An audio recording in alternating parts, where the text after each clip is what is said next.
We are live. Welcome to weekly sales wrap. That's what I'm calling this. But this is also the Elevating IT podcast. So we're recording live an episode of the Elevating IT podcast, weekly sales wrap here. Mike Brooks here with Frank DiBenedetto, founder of Audit and owner of Two River Technology Group. What up, Frank? What's going on, Mike? How was your week?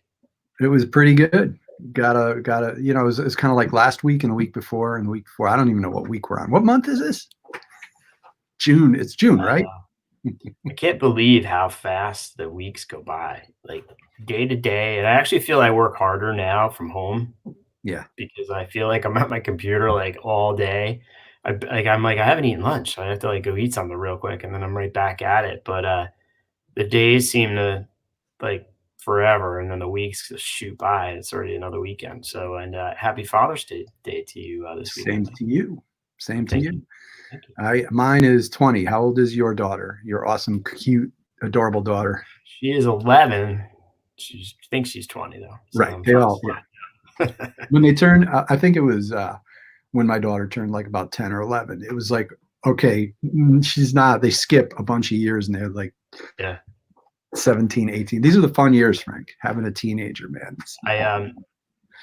I can tell you, being home, it's given me an opportunity to do some fun stuff like outside with her more than I think I would normally do.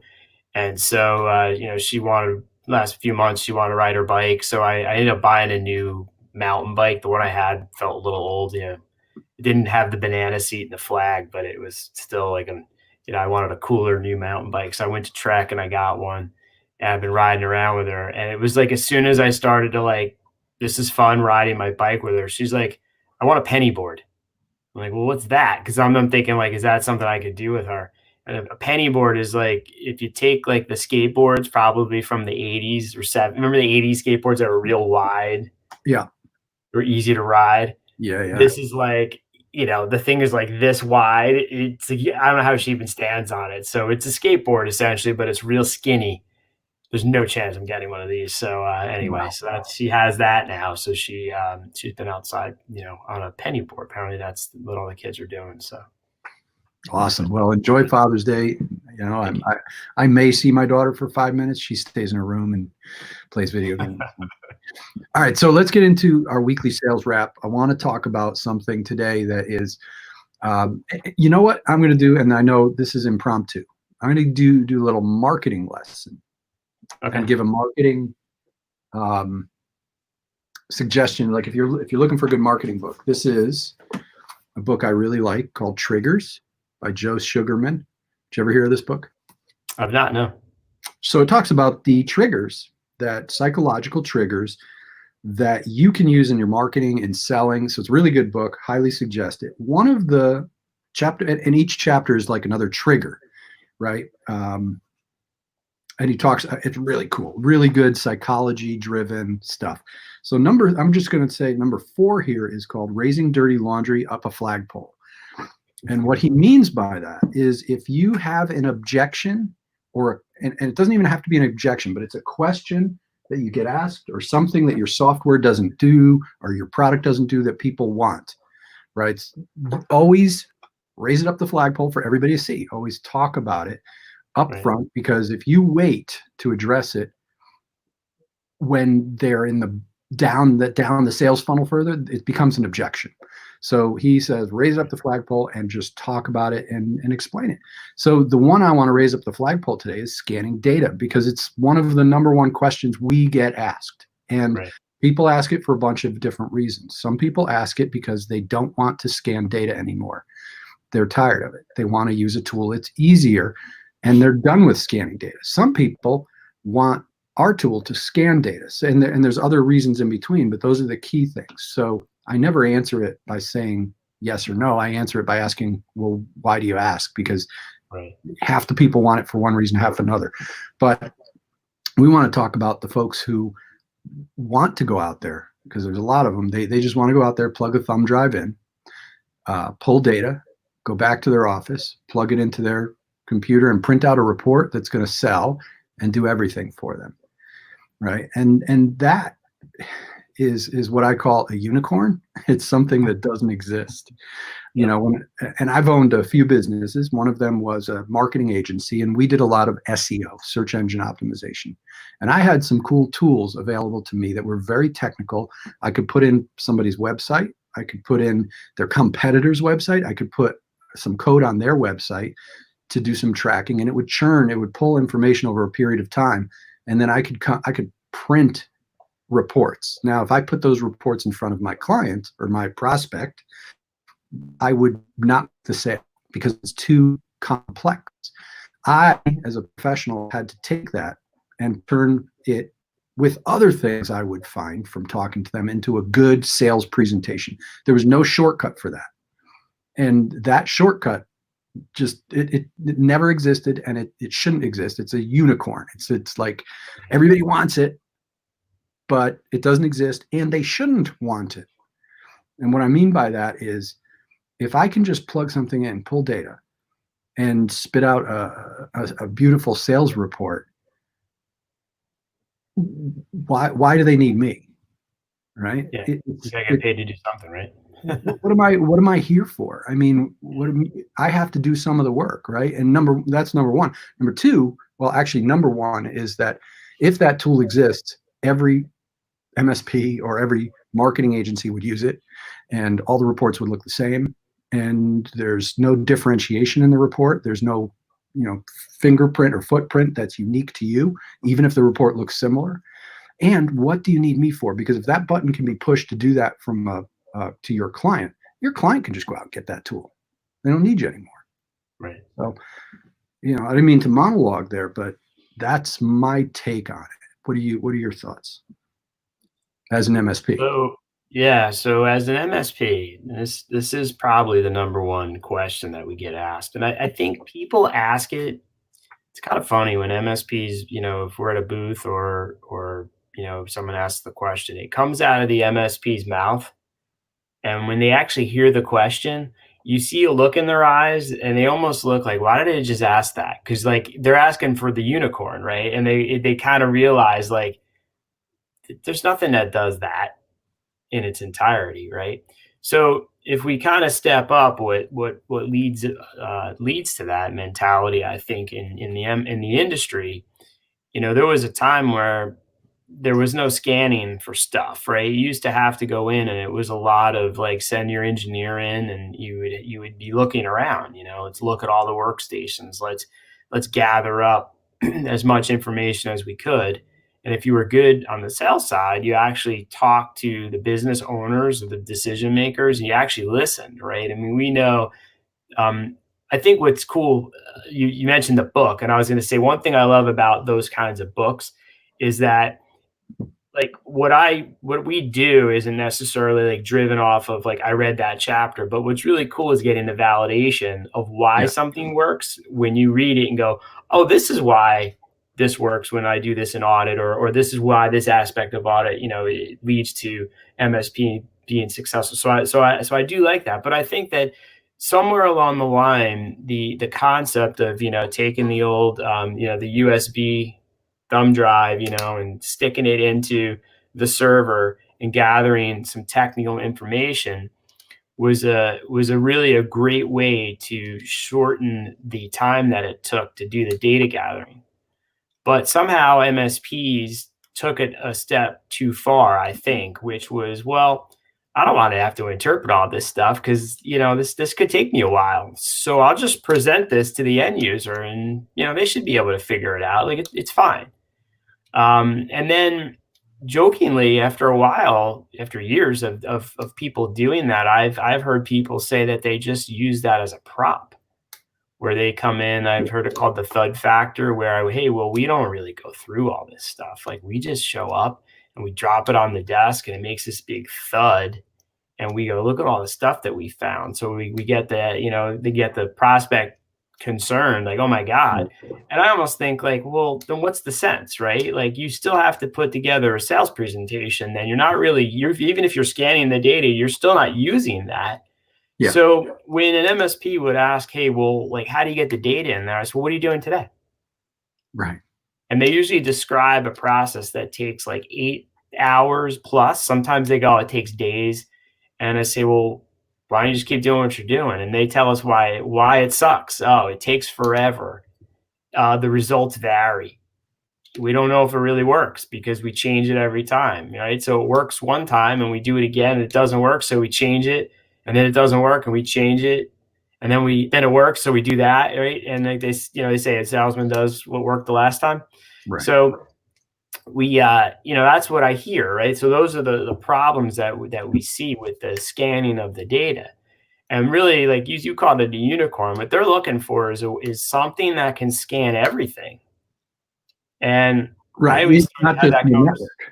Yeah, and I said that conversation, I say, but my challenge was, how can you be holistic in an assessment if you can't approach all the areas or loop that into your sales presentation? You can't say, look, there's 27 areas that are really important, but I can only scan for 6. So that's what's here. This 3 inches of data is the 6 areas that I can scan for, and the other 21 I was kind of too lazy to try to. I couldn't figure out how to put it in my presentation, so we're just going to give it to you in a proposal, right? That's really what ends up happening. So I think the thing is they'd say it takes days, if not, or hours, if not days, to put together the presentation. In our system, where we're not scanning the data and we never have any intention of creating an agent to scan. Now, it's not to say that we're not looking at integrating, because that's very much in play. So there's a little bit of a teaser for the people who are interested. So we have a lot of vendors now who have approached us that we're in discussions with, and there's a lot of really cool stuff coming down the line. However, Audit is never going to create our own agent that scans, because you're never going to create an agent that finds out if the current MSP has E&O insurance, right? It's never going to be able to tell you if the firewall has all the security services licensed, right? Or if there's a lock on the door of the data closet, right? That's the kind of stuff that you still have to look for. Now, you can scan for some, you can do a business conversation with the other. But the problem is, how do you put all that together? And that's what takes hours and hours and hours. The scanning doesn't take the hours. It's all the other stuff. So with Audit, if we're able to shorten this to about an hour at most, the comparison is you could scan for data the way you're currently doing it, miss a lot of stuff, and spend 8 hours, or you can either do what you're doing or maybe not even scan and maybe go back to doing the business level analysis, and then use Audit. It takes an hour, right? It's so much more efficient. And the key is it makes the sale, right? Our tool will help you actually sell. And that's not just me saying it. That's a lot of MSPs now, putting testimonials out there saying that this works. So for me, scanning is really the data I collect was always, and always has been, for me to figure out. I look at that stuff and then I use all the knowledge that I have. I act like the doctor. And I say, I got to put my education to use. I got to get paid for something. I'm going to interpret this, and I'm going to come up with, what the bottom line is here. And so, at the end of the day, I think the actual scanning of the data is just something that MSP is holding on to, because it's something that they were said, hey, you have to do this. But times change. I think it was more relevant when the networks were closed, and we had 10 years ago, we sold a lot of small business servers. Like, the whole environment was, inside of an office on a network with a server.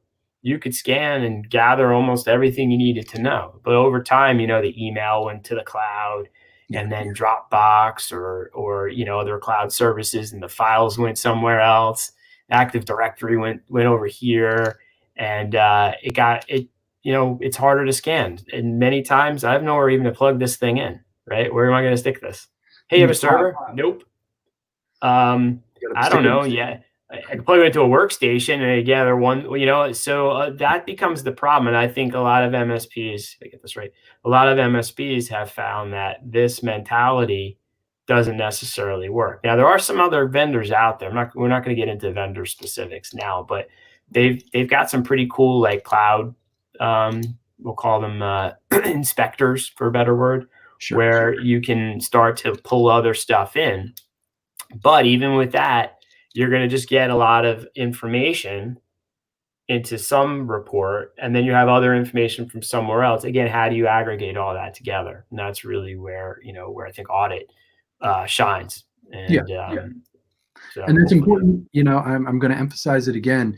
If you, as an MSP or as a professional in any industry, look for something that's going to be a button that you can push. And I'm talking, again, different MSPs ask the question for different reasons. Some of them want a tool like Rapid Fire. I'll mention them.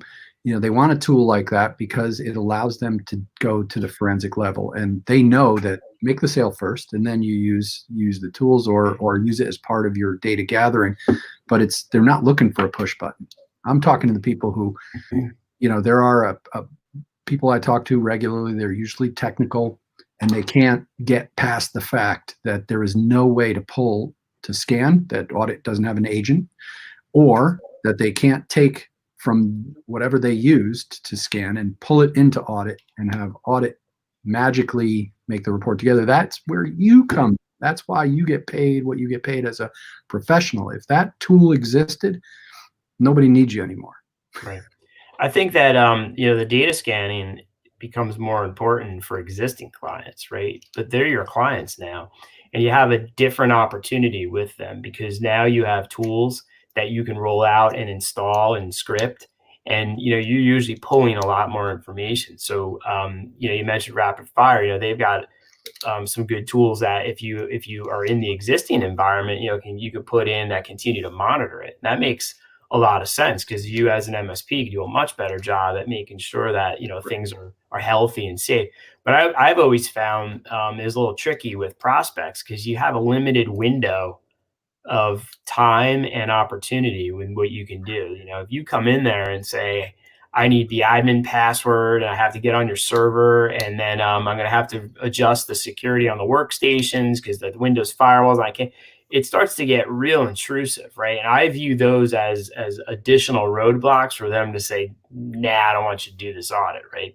So I think that, from a data collection standpoint, it's sort of funny. We talked about this once before, but you go in there with a one-track mind that like, I must plug this in, I must plug this in. What happens is you don't listen to what the prospect is telling you. Right.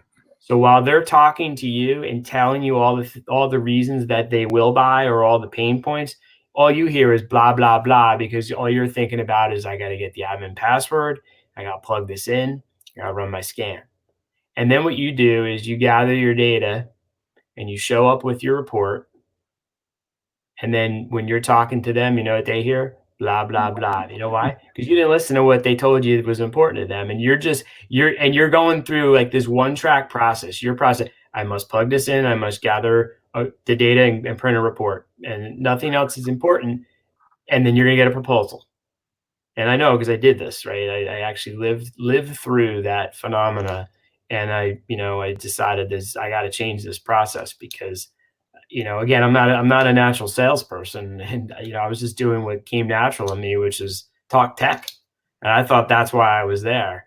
And you miss. There's a miss there, and I was losing deals, and I was losing deals based on price. And when I was taught not to keep lowering my price, I had no option. I was like, I'm not going to sell anymore because unless I find the cheapest thing out there, I'm not going to be successful. And audit changed, my MSP big time because now I was able to sell, and even the deals I didn't get, I gave them something of pretty good value. And we've gotten quite a few clients that were prospects over the years, and we've doing Robin style drip marketing.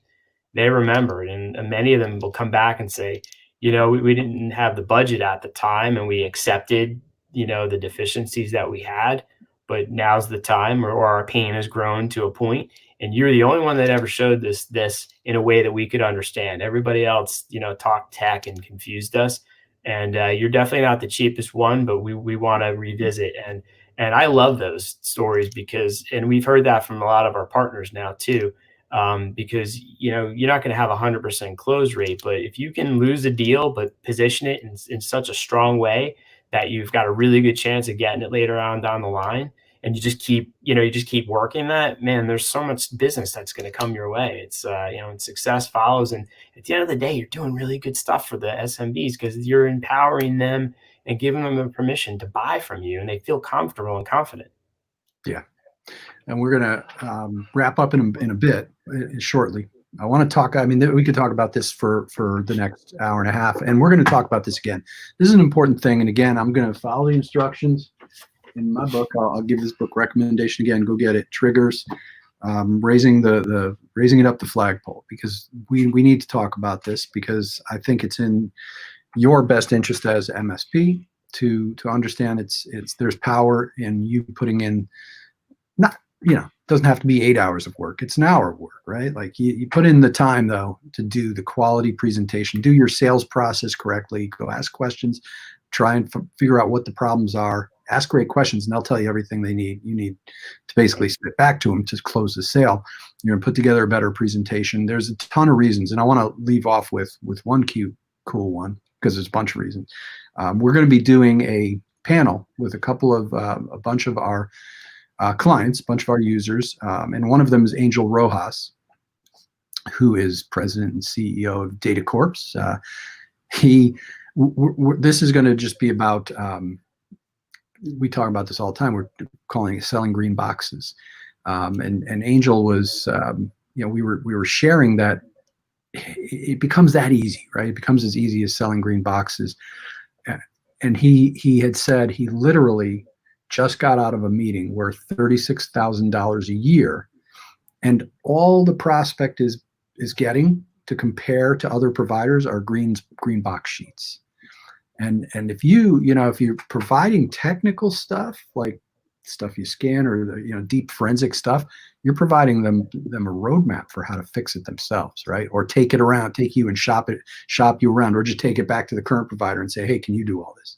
With audit, with a tool like that, or whether you use an audit or not, if you're putting the time and effort into putting a really good sales presentation together, they can't take that back and shop you around. They can't do that. So I thought that was a cool email from Angel. Yeah, very cool. So with that said, I think we'll wrap up for today. It's about 20 after, and I like to get you out of here so that you can go on to your next meeting, because I remind everybody you're a working MSP as well as the founder of Audit. So thanks for being here. Thanks. I appreciate your time, Frank. And thanks everybody for listening. Make sure you are liking our Facebook page, subscribing on YouTube to be notified of these lives when we go live. We go live with this every Friday at 2 p.m. You're welcome to join, comment, and we will, we can do questions and answers live as well. So feel free to do that. And have a great week, everybody. Yep. Happy Father's Day to all the gentlemen with kids, and have a good weekend. Thanks, Mike.